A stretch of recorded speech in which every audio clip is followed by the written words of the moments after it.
स्वागत छ तपाईहरुलाई चाहिँ मेरो 25 मिलियन फलोअर्स भएको युट्युब च्यानलमा र आज चाहिँ म तपाईहरुलाई काठमाडौँ मुलपानीदेखि 25-26 त्यस्तै किलोमिटर रहेको छ, धेरै टाढा छैन।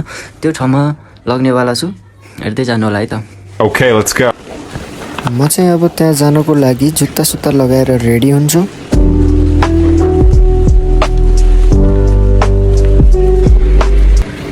अब म चाहिँ यो BMW मा जाने भएकोले मेरो यो BMW बाइकलाई चाहिँ फर्काएर रेडी गर्छु।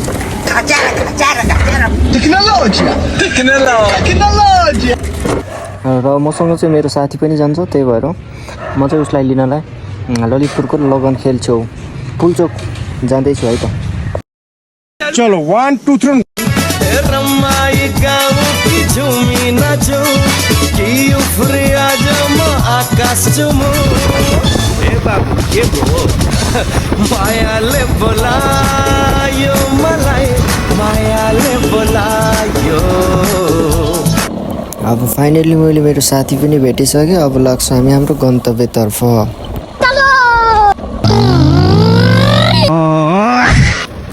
हामी त्यहाँसम्म जानको लागि चाहिँ हामी यो काठमाडौँ मुलपानी हुँदै निस्केर थली साँखो हुँदै साली नदी जाने बाटोपट्टि जानुपर्छ।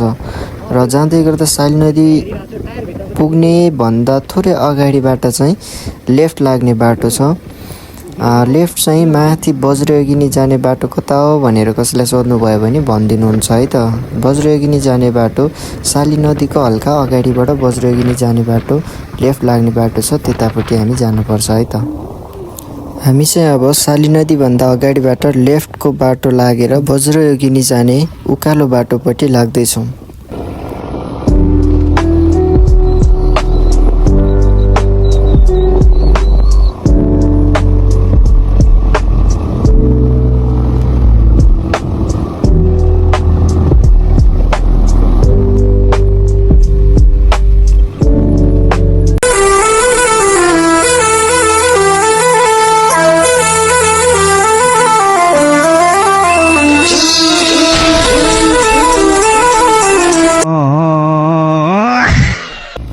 अब चाहिँ हामी आइपुग्न लाग्यौँ। यता मास्तिरको बाटो चाहिँ अलि अफ रोड खालको छ।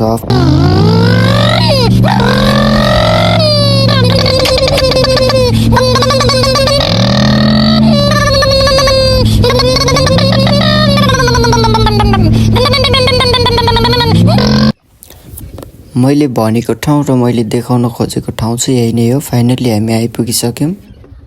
क्या क्या कहना क्या चाह रहे हैं भाई आप?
नै हो।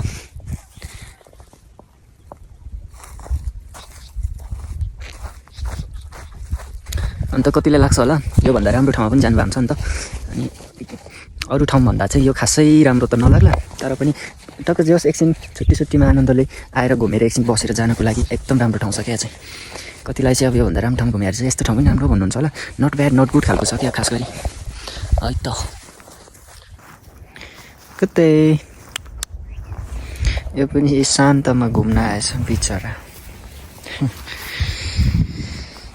वाउ, एकचोटि चाहिँ यहाँको रियल साउन्ड सुन्नु होला है त।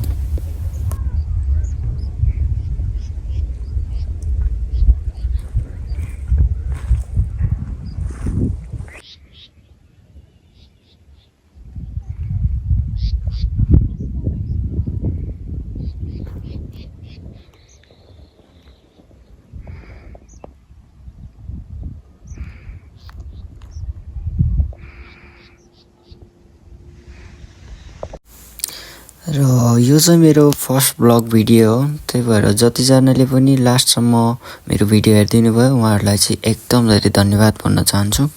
मलाई यस्तै भिडियो बनाउनको लागि मोटिभेट गर्नको लागि चाहिँ हजुरहरूले लाइक कमेन्ट गरेर च्यानललाई सब्सक्राइब गरिदिनु होला। हजुरहरूलाई यो भिडियो हेरेर चाहिँ कस्तो लाग्यो कमेन्टमा लेखिदिनु होला है त। Thank you so much.